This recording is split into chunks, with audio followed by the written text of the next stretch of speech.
আজকে আমরা মানবাধিকার নিয়ে আলোচনা করব। মানবাধিকার সারা বিশ্বব্যাপী একটা ব্যাপৃত এবং বিস্তৃত বিষয়। প্রায়শই এই মানবাধিকারের আলোচনাটা আমরা করে থাকি, কিন্তু প্রকৃত অর্থে মানবাধিকার বিষয়টা কি এটা বুঝতে কিন্তু আমাদের খুব বেগ পেতে হয়। মানবাধিকার হচ্ছে মৌলিক স্বাধীনতা, সুরক্ষার অধিকার। এই অধিকারগুলো মানুষের মর্যাদা, সমতা, শ্রদ্ধা এই জায়গাগুলোকে নিয়ে কাজ করে।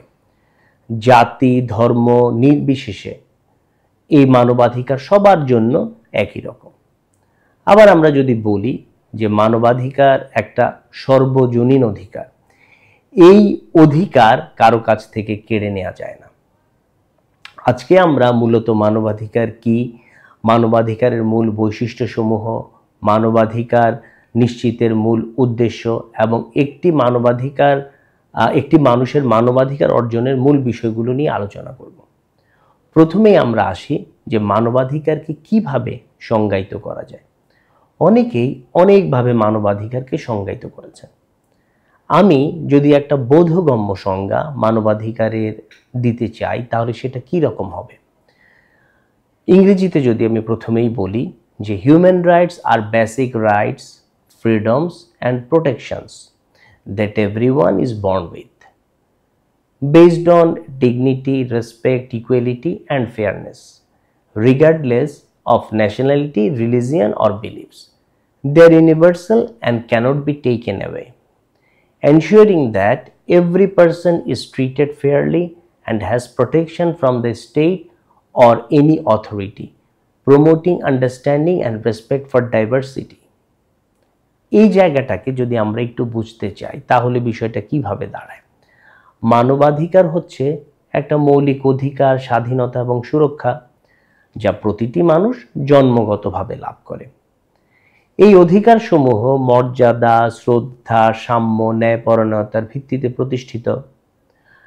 জাতীয়তা, ধর্ম কিংবা বিশ্বাস সবার জন্য প্রযোজ্য। মানবাধিকার সর্বজনীন এবং এগুলো কেড়ে নেওয়া যায় না।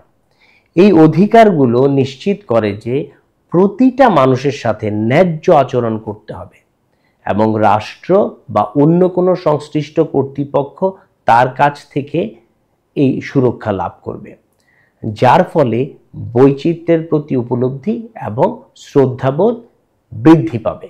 মানবাধিকারকে ভিন্ন কিছু নামেও ডাকা যায়, যেমন basic rights, natural rights, inherent rights, birth rights ইত্যাদি।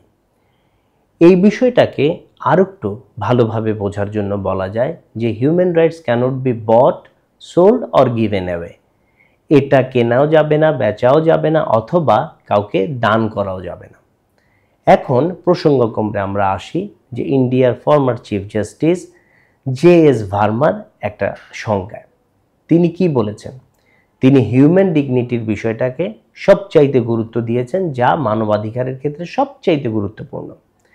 তিনি বলছেন, human dignity is the essence of human rights, all those rights which are essential for protection and maintenance of dignity of individual and can create conditions in which every human can develop his potentiality to the fullest extent may be termed as human rights. এটার মূল কথাটা হচ্ছে যে মানব মর্যাদাই মানবাধিকারের মূল ভিত্তি। ব্যক্তির মর্যাদা রক্ষা ও সংরক্ষণের জন্য যেসব অধিকার অপরিহার্য এবং যেগুলো এমন পরিবেশ তৈরি করবে যেখানে প্রত্যেক ব্যক্তি তার ব্যক্তিত্বের পূর্ণ বিকাশ ঘটাতে পারবে, সেগুলিকেই তিনি বলছেন মানবাধিকার। বাংলাদেশের ক্ষেত্রে যদি আমরা আসি তাহলে বলা যায় যে some of our human rights are protected by laws. মানবাধিকার আইন দ্বারা আমাদের মানবাধিকারগুলো বাংলাদেশে সুরক্ষিত। এখন আমরা আলোচনা করব কি ফিচার্স অফ হিউম্যান রাইটস নিয়ে। মানবাধিকারের মূল বৈশিষ্ট্যগুলো কি কি? প্রথমত আমরা বলতে হবে যে মানবাধিকার হচ্ছে universal rights, apply to all people equally. পৃথিবীর সব মানুষের জন্য এটা সমভাবে প্রযোজ্য এটাকে বলা যায় ইনঅ্যালিয়েনেবল। এটা cannot be taken away although they can sometimes be restricted. এই অধিকারগুলো কেড়ে নেওয়া যায় না, যদিও কখনো কখনো, যেমন জাতীয় জরুরি অবস্থায় সীমিত করা যেতে পারে। এটা ইনডিভিজিবল এবং ইন্টারডিপেন্ডেন্ট। সব অধিকারগুলো একে অপরের সাথে সংযুক্ত। একটি অধিকার অস্বীকার করলে অন্যগুলোর উপরও প্রভাব পড়তে পারে। মানবাধিকার প্রোটেক্টেড বাই ল। অনেক মানবাধিকার আইন, সংবিধান এবং আন্তর্জাতিক চুক্তির মাধ্যমে মানবাধিকারের বিষয়টা লিপিবদ্ধ রয়েছে। এখন আমরা যদি আলোচনা করতে চাই যে মানবাধিকারের বিষয়টার মূল উদ্দেশ্যগুলো কি সাধিত হয় মানবাধিকার নিশ্চিত হলে, এখানে বলা যায় যে মানব মর্যাদা এবং মানব স্বাধীনতাকে মূল্যায়ন করা যায় মানবাধিকার স্থাপন বা মানবাধিকারকে প্রতিষ্ঠা করা গেলে। ব্যক্তির সর্বাঙ্গীন ব্যক্তিত্বের যে বিকাশ সেটা সাধন করা যায়। সকল মানুষের আত্মমর্যাদা বা আত্মসম্মানবোধ গড়ে তোলা সম্ভব হয়। এছাড়াও সৌহার্দ্য, পারস্পরিক বোঝাপড়া, বৈচিত্র্যের প্রতি যে শ্রদ্ধাবোধ, এটাও কিন্তু মানবাধিকারের মাধ্যমে গড়ে ওঠে। বিভিন্ন ধরনের জাতি, ধর্ম, বর্ণ, লিঙ্গ, জাতীয়তা, সকল বেসিসে যাই হোক না কেন, মানবাধিকার মানুষের সুরক্ষা নিশ্চিত করে। এছাড়াও আমরা বলতে পারি যে মানবাধিকার কিন্তু গণতন্ত্রকে উৎসাহিত করে এবং এর মাধ্যমে ন্যায় বিচার বা সোশ্যাল জাস্টিস সেটা উৎসাহিত হয়। আমরা যদি সোর্সেস অফ হিউম্যান রাইটস বা উৎসগুলো সম্বন্ধে জানতে চাই, তাহলে প্রথমে আসবে ইউনিভার্সাল ডিক্লারেশন অফ হিউম্যান রাইটসের কথা। এটা 1942 সালে দ্বিতীয় বিশ্বযুদ্ধ চলাকালীন সময়ে যুদ্ধের ভয়াবহতার কারণে কনসিভ করা হয়। যদিও পরবর্তীতে দ্বিতীয় বিশ্বযুদ্ধের পরে 1948 সালে ইউনাইটেড নেশনস কর্তৃক ইউনিভার্সাল ডিক্লারেশন অফ হিউম্যান রাইটসকে গ্রহণ করা হয়।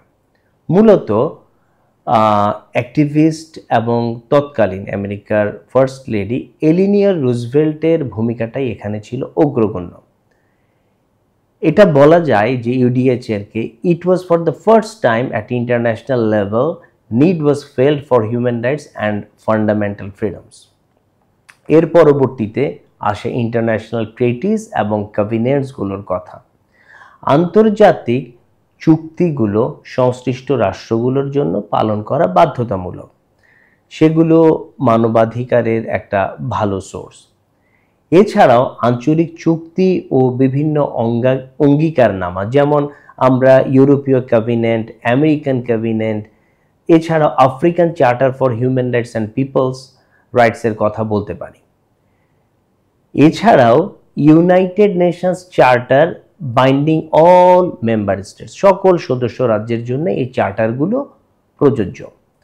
আন্তর্জাতিক প্রথাগত আইন, গণহত্যা, দাসত্ব ও দাস বাণিজ্য, নির্যাতন ইত্যাদি ক্ষেত্রে অমানবিক আচরণের অনুশীলনকে প্রশ্নবিদ্ধ করে। সেগুলো কিন্তু এই মানবাধিকার সোর্সের ভিতরে অন্তর্ভুক্ত হবে। বিভিন্ন প্রথাগত রীতিনীতি রয়েছে যেগুলো আন্তর্জাতিক আইনের উৎসে পরিণত হয়ে থাকে। এছাড়াও আমরা বিভিন্ন দেশের প্রেক্ষাপটে যদি বলতে চাই যে সংশ্লিষ্ট দেশের বিভিন্ন জুডিশিয়াল ডিসিশন যেগুলো রয়েছে, সেইগুলো বিভিন্ন জুডিশিয়াল বডিজের ক্ষেত্রে যখন নেওয়া হয়, সেগুলোও কিন্তু মানবাধিকারের একটা বড় উৎস। যেমন বাংলাদেশের ক্ষেত্রে বলা যায় যে supreme court of Bangladesh, lower courts, administrative tribunals, বিভিন্ন স্পেশাল কোর্ট, এগুলোতে যে বিচারিক সিদ্ধান্তগুলো আসে, এগুলোর যে জায়গাগুলো সরাসরি মানবাধিকারের সাথে সংশ্লিষ্ট, সেগুলোকেও কিন্তু আমাদের অবশ্যই মানবাধিকারের উৎস হিসেবে বিবেচনা করতে হবে। এছাড়া বিভিন্ন বিচারিক সংস্থার সিদ্ধান্তর ক্ষেত্রে যদি আমরা বলতে যাই, International Court of Justice on human রাইটসের বিষয়টা চলে আসে। হেগে অবস্থিত এই যে ইউনাইটেড নেশনসের principal judicial organ International Court of Justice, এটা প্রাইমারিলি ডিল করে উইথ ডিসপিউটস বিটুইন স্টেটস, কিন্তু it also plays an important indirect role in the development and interpretation of international human rights. এছাড়াও যে বিভিন্ন অফিসিয়াল ডকুমেন্ট রয়েছে, যেমন আমরা যদি বলি ইউনাইটেড নেশনস এবং তার যে অঙ্গ সংগঠনগুলো রয়েছে, তারা মানবাধিকার সংক্রান্ত বিভিন্ন নথি প্রণয়ন করে। এই নথিগুলোকেও কিন্তু আমরা মানবাধিকারের ক্ষেত্রে অবশ্যই বিবেচনা করতে হবে। এছাড়াও বিভিন্ন আন্তর্জাতিক সংস্থার জার্নাল, মানবাধিকারের পর্যালোচনা সমূহগুলো কিন্তু এর অন্তর্ভুক্ত। আজকের আলোচনার আমরা একদম শেষ পর্যায়ে চলে এসেছি। সবশেষে যদি আমরা বলি তাহলে বলতে হয় যে মানবাধিকারের সংজ্ঞা, এর মূল বৈশিষ্ট্য, উদ্দেশ্য এবং উৎসগুলো নিয়ে আজকে আমরা বিস্তারিত আলোচনা করলাম। আমরা বুঝতে পেরেছি যে মানবাধিকার শুধুমাত্র আইন বা নীতিমালার বিষয় নয়, এটি নৈতিক ভিত্তি, যার ভিত্তিতে একটা সভ্য সমাজ গড়ে ওঠে। মানবাধিকারের মূল উদ্দেশ্য হলো প্রতিটি মানুষের মর্যাদা, নিরাপত্তা, ব্যক্তিত্বের বিকাশ নিশ্চিত করা। আমাদের সকলের সমান অধিকার যদি আমরা নিশ্চিত করতে পারি, অন্যের অধিকারকে যদি আমরা বাধাগ্রস্ত না করি, ন্যায় বিচার, সাম্য, সহনশীলতা এবং মানবিকতা প্রতিষ্ঠার মাধ্যমে আমরা যদি এগিয়ে যেতে পারি, তাহলে আমাদের যে মানবাধিকার এবং সভ্য সমাজ সেটা প্রতিষ্ঠা পাবে। সবার জন্য মানবাধিকার, এটাই হোক আমাদের চূড়ান্ত প্রতিজ্ঞা। ধন্যবাদ।